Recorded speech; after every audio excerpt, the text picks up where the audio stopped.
So let's talk about logic, like what happens when a user submits a form in a website. Now, there are different ways to go about getting the data or the information from the form, but one of the ways is to use Airtable's database. So what I'm going to do is I'm going to show you how you can connect Airtable to your Webflow's website. So when someone submits a form on Webflow, it goes straight right into Airtable using something known as a webhook.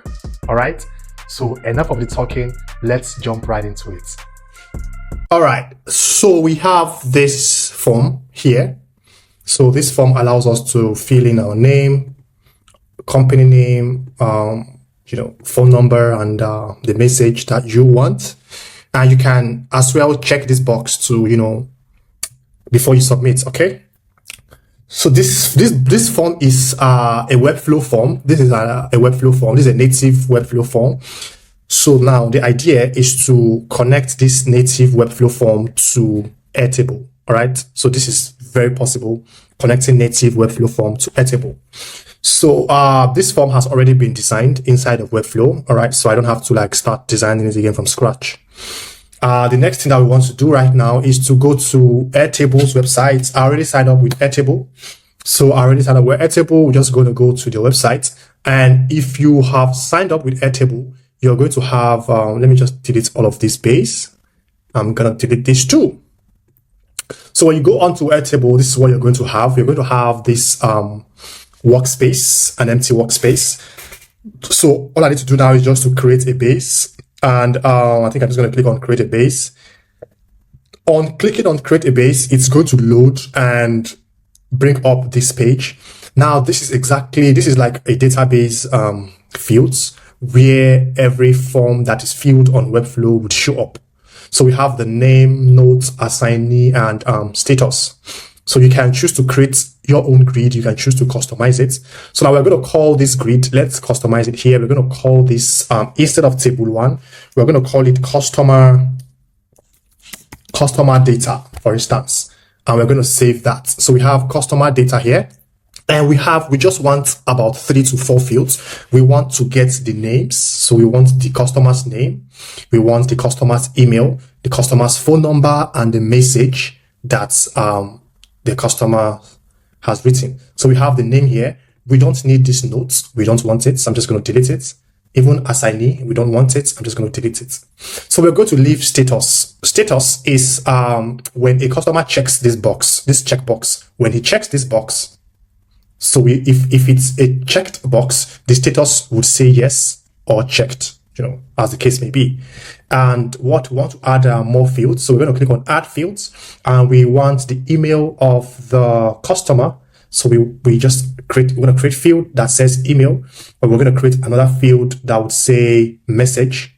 So let's say multiple select, single line text, or long text. We're going to call this one long text, and the field name is going to be customer's message. All right. Create fields. So we have customer's message, we have their email, status, and name. So yep, we have name, email, phone number, and image and message. So we're going to add one more thing, the phone number, because we also need the phone number of the customer on our Airtable's database. So I'm going to add this here, and I'm going to call this one phone number. All right. So yep, phone number of the customer. So create fields. So yeah, we have this field all mapped out in Airtable. So we are going to try to connect these fields to that of the Webflow website. So whoever fills the form on the Webflow's website or on the website is going to appear automatically on our Airtable's fields or Airtable's database. All right. Now we have this all set up. Now what we want to do next is we're going to go to automations here. Click on automations, and we're going to set a trigger. All right. We're going to say this trigger, add trigger. We're going to click on add trigger. And what trigger are we looking out for?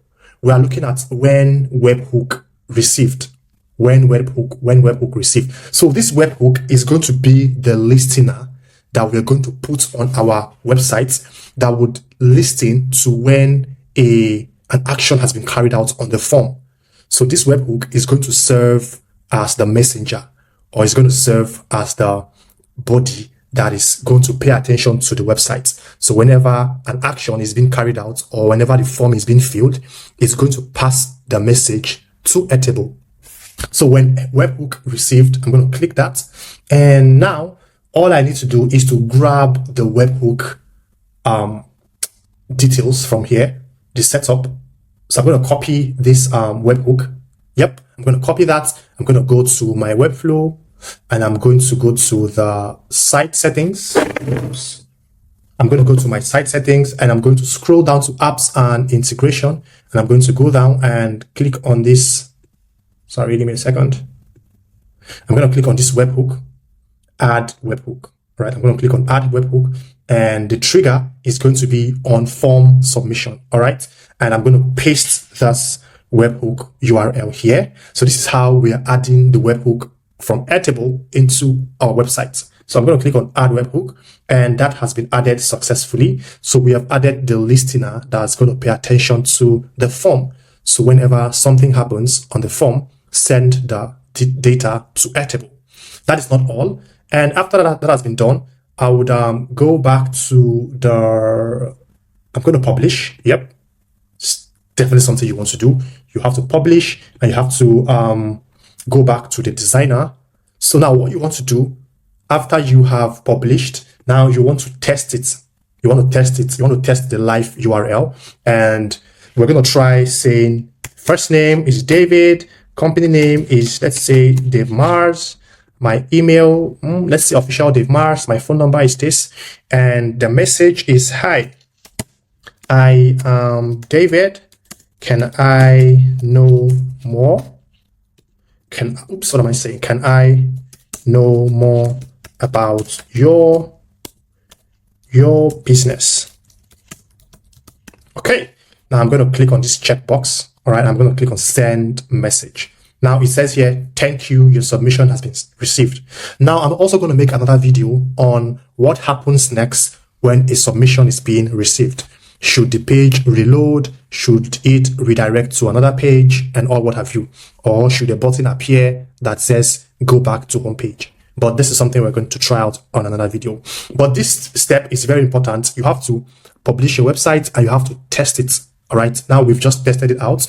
Now all I would need to do is to go back to my Airtable and I'm going to say when webhook is received, what should happen? Add advanced logic. Now I want to create a record. I'm going to click on create a record. All right. And after that, you want to come here and say select a table inside of Airtable.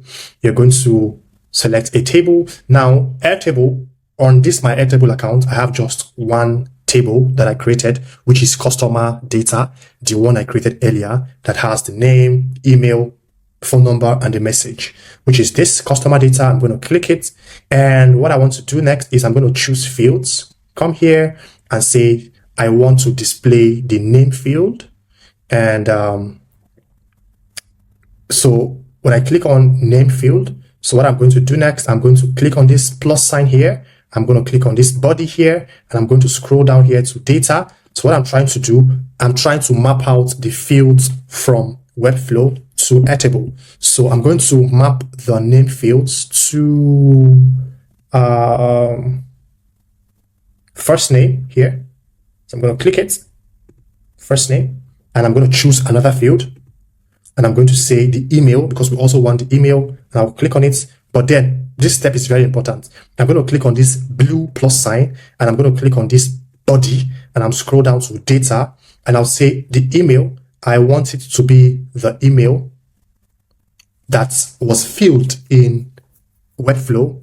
The moment that time we were testing out the websites, we're testing out the form. So it has received a signal on our Airtable record because we've connected the webhook to Webflow. All right, so it has gotten this email and all other fields. So I'm going to map it out here to email and I'm going to choose another field. So now we have the first name, we have email, we have I'm going to choose another field.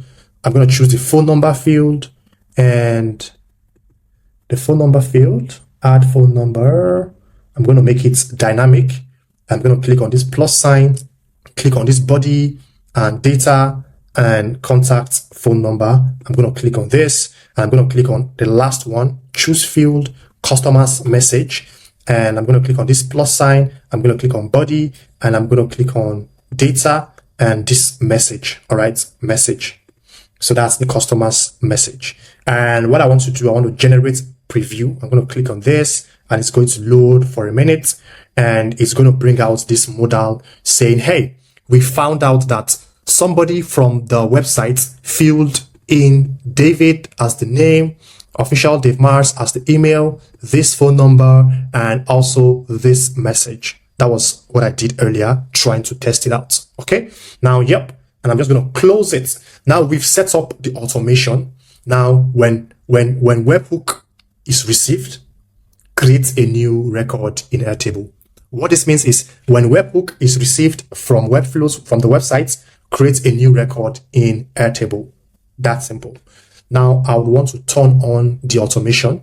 The automation is currently inactive. So I'm just going to click and boom, the automation is on. We've set up the automation in Webflow, in Airtable, sorry. So now let's go back to our data. I'm going to click on this data. Now we do not have any name or status or email. We don't have anything. So what I'm going to do, I'm going to go back to the Webflow, and I'm just going to check the website's live link again. And I'm going to say, okay, my name is Charles, and my company's name is Dave Mars, and my email is, let's try something else, ggg@gmail.com, and my phone number is this phone number here, and the message is, hola, I love what you are doing. And I'm going to check this box here, and I'm going to send message. Boom. Now that we've submitted the form, let's say a random user has filled the form and has submitted. Now it's going to automatically populate on our Airtable's website, on our Airtable's database. All right. Now you see here, automatically we have Charles, we have the email, we have the customer's message, hola, I love what you're doing. And we have the customer's phone number. Now from Airtable, you can now choose to decide what you want to do with this data. You now want to maybe integrate something like Zapier that can handle other kinds of automation, like when a data is being received by Airtable, something else should happen. Maybe send a message to a Slack group, or, send a message to whoever, or something else should happen. Another action should take place. So this is where Zapier come in handy. All right. So for now, we are just doing a very simple, when a form is being submitted on your website, it should come to Airtable automatically. All right. So maybe in the next video, I'll now do what is going to happen when this data is on Airtable. What do you want to now do with this data? All right. So whenever the form is being filled, it populates on your Airtable's database that you've set up. So it's very simple. It's just to come to automations, get the webhook from automation, paste it in your Webflow's website, and, do some 1 or 2 small configurations, and boom, you are good to go. All right. What else am I missing? This is the interface part. It's not necessary. It's just the automation that we are looking at and the data. So whenever a form is being filled from here, it populates in the Airtable's database. Now, this is not really a good user experience saying, thank you, your submission has been received. The page should probably reload or redirect to a new screen or something of that nature. That's something I'll probably talk about in our next video. So I hope this was very helpful.